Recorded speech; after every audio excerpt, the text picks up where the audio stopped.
America ने Iran के परमाणु न्यूक्लियर साइट पर हमला कर दिया है और इस कारण से आप देख रहे हैं कि पूरी दुनिया इस समय डरी हुई है। रेडिएशन को लेकर के लगातार चिंता जारी है और इंटरनेशनल एटॉमिक एनर्जी एजेंसी ये बता रही है कि क्या रेडिएशन बढ़ा है या फिर नहीं। अब ईरान के साथ अमेरिका और इजराइल के टकराव ने पूरी दुनिया की जो धड़कनें हैं वो एक तरीके से तेज कर दी हैं। जंग की आग में मिडिल ईस्ट पूरी तरह से जल रहा है। रविवार को तड़के अमेरिका ने अपने 6 B-2 स्टील्थ बॉम्बर से ईरान के ऊपर हमला कर दिया है। यह हमला ईरान की 3 न्यूक्लियर साइट्स के ऊपर किया गया है, जिसमें सबसे महत्वपूर्ण फोर्डो है।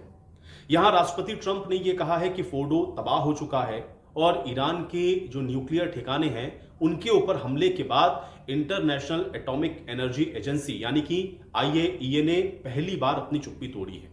और IAEA का ये दावा है, ये कहना है कि अभी तक कोई ऑफ साइट रेडिएशन लीक की जो रिपोर्ट है वो सामने नहीं आई है, यानी कि आसपास के जो इलाके हैं वहां पर रेडिएशन का फिलहाल किसी तरीके का कोई खतरा नहीं दिख रहा है।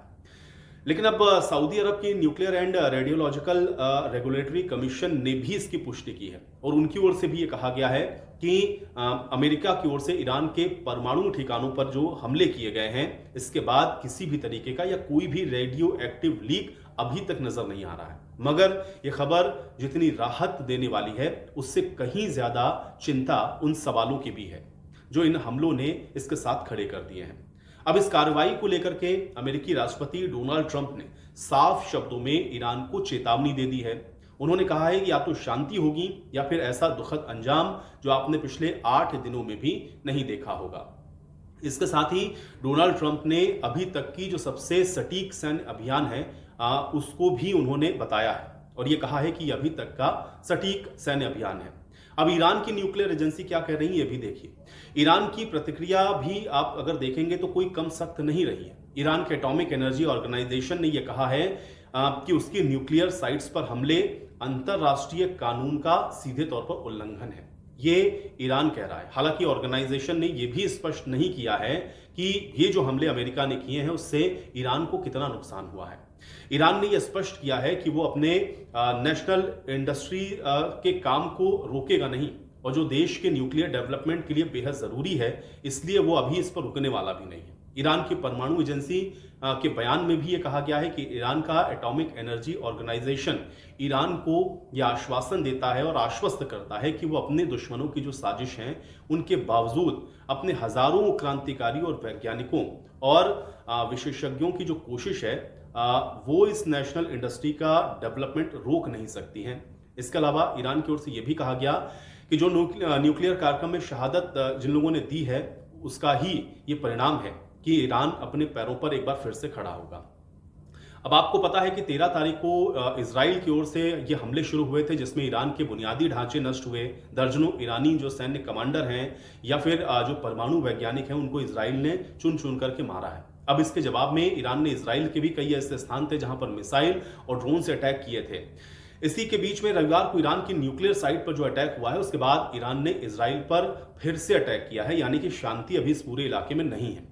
अमेरिका के ईरान के जो न्यूक्लियर सेंटर्स हैं उस पर जो हमले किए गए हैं उसके बाद ज्यादातर देशों ने भी अभी तक इस पर किसी तरह की कोई खुलकर प्रतिक्रिया नहीं दी है। हालांकि 3 मुस्लिम देश जरूर हैं जिनके रिएक्शन सामने आए हैं, जिन्होंने अमेरिका की इस कार्रवाई को अवैध करार दिया है और इसमें जो नाम है वो अगर आप सुनेंगे तो एक नाम इसमें बहुत चौंकाने वाला है। अमेरिका की ओर से ईरान के जो परमाणु ठिकाने हैं जिनके ऊपर आपने देखा कि हवाई हमले बीती रात किए गए, उसके बाद इजराइल पर ईरान की मिसाइलों की जो बारिश है उन सब के बीच में पश्चिम एशिया में स्थिति अभी फिलहाल गंभीर ही दिख रही है। सऊदी अरब, कतर और ओमान के साथ साथ पाकिस्तान ने भी इस संकट पर जो अपना स्टैंड है वो अब दुनिया के सामने रखा है और पाकिस्तान का स्टैंड बेहद चौंकाने वाला है। इजराइल ईरान के युद्ध में ये तो साफ है कि पश्चिमी देश पूरी तरह से इजराइल का साथ दे रहे हैं। हालांकि ईरान की तरफ से अभी तक खुल करके कोई देश आप ये कह सकते हैं कि नहीं बोल रहा है, लेकिन अमेरिका ने जो ये कार्रवाई की है उसके बाद से कुछ मुस्लिम देश हैं जिन्होंने अमेरिका को धमकी दी है। इसमें दिलचस्प ये है कि पाकिस्तान भी इस लाइन में मौजूद है, यानी कि पाकिस्तान भी ये कह रहा है। इनके फील्ड मार्शल अभी डोनाल्ड ट्रंप का नमक खा करके लौटे हैं और वो ये कह रहे हैं कि इजराइल और ईरान के युद्ध में पाकिस्तान के प्रधानमंत्री शहबाज शरीफ अपना स्टेटमेंट देते हुए नजर आए और उन्होंने अपनी प्रतिक्रिया देते हुए कहा, जो वो लिख रहे हैं वो मैं आपको बताता हूं। कह रहे हैं कि मैं ईरान पर किए गए इस हमले की कड़ी शब्दों में निंदा करता हूं और इस हमले में हुई मौत पर ईरानी लोगों के प्रति मैं अपनी गहरी संवेदनाओं को व्यक्त करता हूं। ये बेहद गैर जिम्मेदाराना और एक चिंताजनक किया गया कृत्य है। अब आप देखिए कि एक तरफ उनके सेना प्रमुख जाकर के मिलते हैं, डोनाल्ड ट्रंप के साथ उनकी बात होती है। पाकिस्तान, वो देश जो कि अमेरिका को नोबेल पीस प्राइज देने की बात कह रहा है, वही शख्स आप देख रहे हैं कि एक बार सवाल भी उसी विषय पर उठा रहा है। एक तरफ तो वो कहते हैं कि डोनाल्ड ट्रंप को आप नोबेल शांति का पुरस्कार दे दीजिए, और दूसरी तरफ जब अमेरिका इस तरह की हमलों को अंजाम देता है तो फिर वो ये भी कहते हैं कि अमेरिका ने जो किया है वो सही नहीं है। तो दोनों ही बातों को आप देख रहे हैं कि किस तरीके से पाकिस्तान के द्वारा कहा जा रहा है। हालांकि अब दुनिया में क्या हो रहा है इस समय और इसका जो परिणाम है वो किस तरीके का होगा, इसके लिए अभी आने वाले वक्त में आपको और इंतजार करना होगा। लेकिन हाँ, ये जरूर है कि इस पूरे इलाके में अभी फिलहाल दूर दूर तक शांति बहाल होती हुई नहीं दिख रही है, और एक खतरा जो सबसे बड़ा है वो न्यूक्लियर रेडिएशन का है। अभी फौरी तौर पर तो जरूर कहा गया है कि रेडिएशन नहीं फैला है, लेकिन अभी चूंकि ये हमला हुआ है, अभी देखना ये बड़ा महत्वपूर्ण होगा कि क्या वाकई में ये रेडिएशन नहीं फैल रहा है, और अगर ये रेडिएशन फैलता है तो इसके जो नतीजे हैं वो बहुत चौंकाने वाले और बहुत ही गंभीर हो सकते हैं।